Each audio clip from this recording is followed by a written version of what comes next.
वैसे वैसे मॉल्स खुल गए, बहुत सारे चेन मॉल्स हैं, जैसे बिग बाज़ार है, इसके चेन उनको कहते हैं चेन स्टोर्स, जिनके हर सिटीज़ में उनकी ब्रांचेस हो। जैसे बिग बाज़ार है, बहुत सारे सिटीज़ में इंडिया के हैं। इजी डे है, वो बहुत सारे सिटीज़ में इंडिया के हैं। विशाल मेगा मार्ट्स है, वो बहुत सारी सिटीज़ में। रिलायंस फ्रेश भी बहुत सारी सिटीज़ में। इनको कहते हैं चेन स्टोर्स, जो बहुत सारी सिटीज़ में खोल के रखते हैं।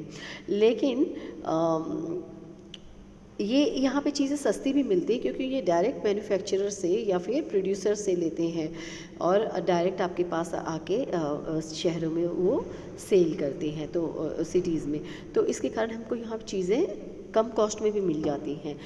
लेकिन आपके डेली नीड को तो पूरा कोई मॉल नहीं कर सकता, उसके लिए आपको नेबरहुड या पड़ोस की शॉप पे ही जाना पड़ेगा। रात को 9 बजे आपको स्कूल कल जाना है और आपको याद आता है कि आपके पास तो पेन ही नहीं है, या मैम कोई टास्क ऐसा दी है जो आपने अभी ली नहीं, तो आप कहाँ जाओगे? आप बगल की शॉप पे जाओगे और उससे ख़रीद के लाते हो। तो शॉपकीपर आपको जानता भी है, आपको चीज़ें सपोज़ आपने पैसे नहीं दिए तो आपको कहेगा कोई बात नहीं, आप बाद में देना, क्योंकि आपको पर्सनली वो जानता है। तो डेली नीड की चीज़ों के लिए तो हम अपने पड़ोस की शॉप पे ही डिपेंड करते हैं। Market and democracy.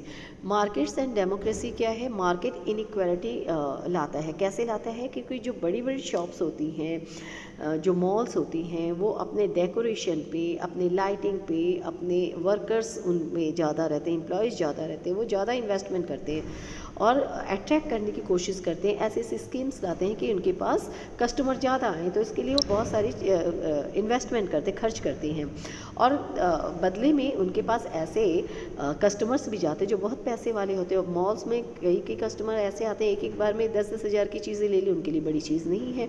लेकिन जो आस पड़ोस में जो आपकी शॉप्स होती हैं, वो बेचारे कम इन्वेस्टमेंट करते, कम पैसे लगाते हैं, उनके पास इतने पैसे नहीं होते, और उनके जो कस्टमर होते हैं वो भी उतना ख़रीद नहीं पाते। वो मुश्किल से 100-200 की चीज़ खरीदेंगे, या हो सकता है 10-20 रुपए की चीज़ खरीदते हों, 50 रुपए की चीज़ें खरीदते हों।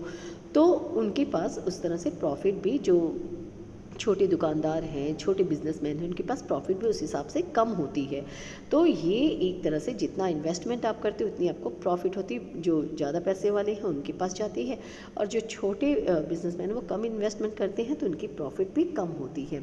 अब यहाँ पे बताया जा रहा है कि चेन के थ्रू कोई चीज़ मार्केट में पहुंचती। जैसे मैंने पहले आपको एग्जांपल दिया था कि तमिलनाडु में अगर वो नारियल पानी हो रहा है, तो वहाँ पे देखो किसान ने पैदा किया, फिर वहाँ से लेबर लेके उन्होंने ट्रक पे नहीं, एक आदमी है कोई बिजनेसमैन बड़ा, जो उसको वहाँ से खरीद के दिल्ली भेजना चाहता है, तो वो सेकंड किसान से उस बिजनेसमैन ने ख़रीदा। अब बिजनेसमैन ने बहुत सारे लेबर को लगाया, जिसने उसको उस नारियल पानी को ट्रक में चढ़ाया, या फिर आपके ट्रेन पे चढ़ाया। ट्रेन से वो दिल्ली मार्केट में उस दूसरे बिजनेसमैन के पास पहुंचा। अब दूसरा बिजनेसमैन उसको दिल्ली के या आसपास के जितने डिस्ट्रिक्ट हैं उनके होलसेल जो लोग आएंगे, बिजनेसमैन जो होलसेल में खरीदते हैं, उनको वो सेल करता है।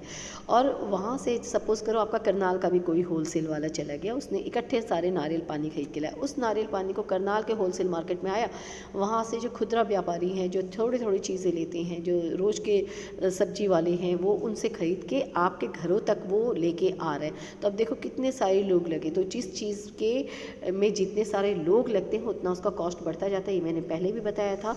तो एक चेन के थ्रू आपके पास चीज़ पहुंचती है, हर एक जगह के थ्रू। इसलिए आप करनाल में बैठे बैठे आप कश्मीर का एप्पल भी आपको मिल जा रहा है, तो साउथ का आपको गरम मसाला भी आपको मिल रहा है इस चेन प्रोसेस के थ्रू, और आपको साउथ का नारियल पानी भी मिल रहा है, या कच्चा नारियल भी मिल रहा है, और आपको संतरे भी मिल रहे हैं नागपुर के, आपको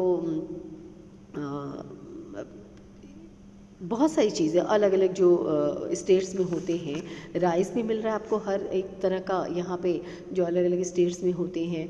और एमपी का गेहूँ भी आपको मिल जाएगा। तो इस तरह से आपको ये चेन प्रोसेस के थ्रू आप तक हर चीज़ें पहुँच पाती, हर केवल करनाल में नहीं, ऑल ओवर इंडिया ही पहुँचती है।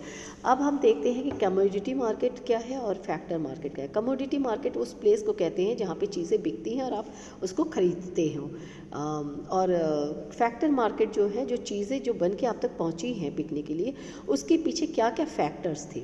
जैसे अगर आपके पास आशीर्वाद आटा आ रहा है, तो उसके पीछे क्या क्या फैक्टर्स थे? उसके पीछे लैंड है, जो किसान ने अपने लैंड पे पैदा किया है, लेबर है जिसने उसको पैदा किया है या जिसने फिर फैक्ट्री में उसको आटे को बनाया, साफ़ किया, जो लेबर्स हैं जिसने चढ़ाया, उन सारे बैग्स को उतारा, वो सारे लेबर्स आ जाएंगे। कैपिटल, जो पैसा लगता है उस आटे को बनाने में, उसको पैकिंग में, उसको प्रोडक्शन में, फिर आप तक पहुंचाने में। फिर इंटरप्रेनर, उसमें नई नई स्कीम्स लाते हैं। चलो आटे के साथ आज हम 10 रुपए का एक बच्चों की या आटे के साथ गरम मसाला फ्री।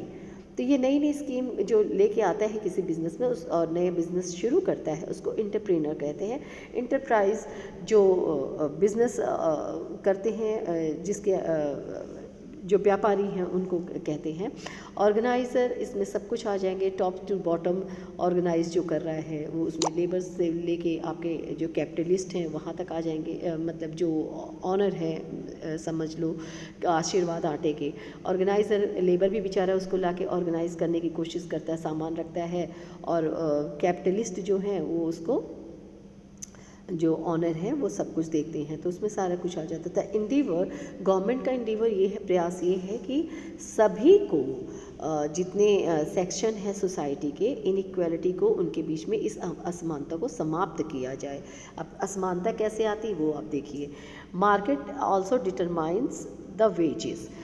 मार्केट क्या है, वो वेज जो होता है मज़दूर की मज़दूरी, उसको भी निश्चित करता है। कैसे? अगर ज़्यादा मज़दूर है, काम कम है, तो वेजेस कम हो जाते हैं, मज़दूरी घट जाती है, रिड्यूस हो जाती है। और सपोज़ करो किसी काम के लिए कई सारे वर्कर्स अवेलेबल है, ठीक है। अब वो वर्कर्स क्या कर रहे हैं कि देखो, जितने भी कैपिटलिस्ट हैं, जो बिजनेसमैन हैं, वो अपनी जेब से पैसे नहीं लगाते। वो चाहते कम से कम दाम में हमारी चीज़ें तैयार हो, ताकि मार्केट में सस्ते दामों में पहुंचेंगी तो हमारी चीज़ें ज़्यादा चलेंगी। तो अगर उनको 500 का कोई वर्कर मिल रहा है काम करने के लिए किसी दिन के लिए, और दूसरा वर्कर 300 में मिल रहा है, तो वो आराम से 500 को हटा के 300 वाले वर्कर्स को रखेंगे। आप ही अपने घर में जब मेड रखते हो तो आप देखते हो, अगर कोई मेड 1500 डिमांड कर रही है और कोई मेड 1000 डिमांड करी, तो आप 1000 वाले को रखोगे, आप अपना प्रॉफिट देखोगे। तो इसी तरह मार्केट में भी होता है। तो वो इससे क्या होगा कि प्रॉफिट हो रहा है उस बिजनेसमैन को। तो लेबर ज़्यादा है, काम कम है, और वो रिप्लेस कर देता है अगर कोई ज़्यादा डिमांड करता है। लेकिन इससे इनइक्वालिटी डेवलप होती है, ठीक है। क्योंकि बिजनेसमैन का तो फ़ायदा हो रहा है, बेचारे लेबर को तो बहुत कम पैसे में काम करना पड़ रहा है।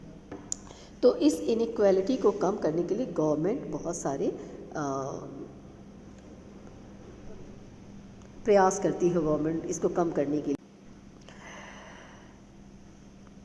Market creates economic inequality. केवल कैसे क्रिएट करती है मार्केट इकोनॉमिक इनइक्वालिटी? इनइक्वालिटी का मतलब, इकोनॉमिक इनइक्वालिटी का मतलब है एक inequality of economic assets.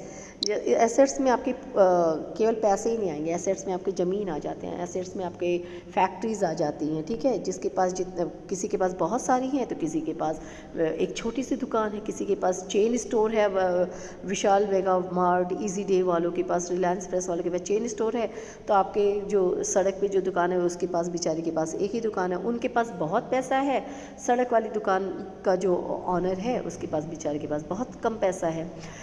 Opportunity में इनइक्वालिटी कैसे होती है? अब रिलायंस फ्रेश वाले कुछ और भी बिजनेस शुरू कर सकते हैं, कुछ और भी जगह पे दुकानें खरीद सकते हैं, लेकिन आपके सड़क के जो नुक्कड़ पे जो दुकान है उसका जो ऑनर है उसको उसके पास इतनी कैपेसिटी नहीं है कि और वो कोई मतलब कुछ और नया इन्वेस्ट कर सके। तो अपॉर्चुनिटी में भी इस तरह से इनइक्वालिटी देखने को मिलती है।